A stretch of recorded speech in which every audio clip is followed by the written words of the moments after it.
Today we have the 2020 Volkswagen Transporter Camper. This vehicle has done just under 27,000 miles.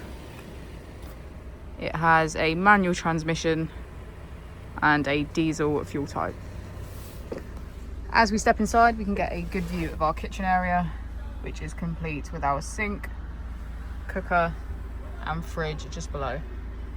To the left we have our foldable table, which provides us with our dining area, and behind me is our first of 2 double beds, making this camper 4 berth, 4 belts.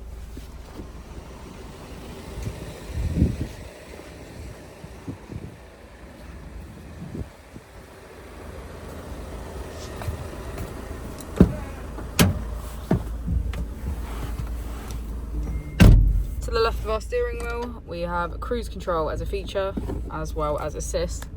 And on the right, we have voice control and automatic headlights. Moving on to our screen, we can access radio, media, menu, smartphone integration, Apple and Android CarPlay, and voice control. If we put the vehicle into reverse, we can see that it comes with front and rear parking sensors. Just below is our AC. If we pan our camera around, we can get a good view of our pop top.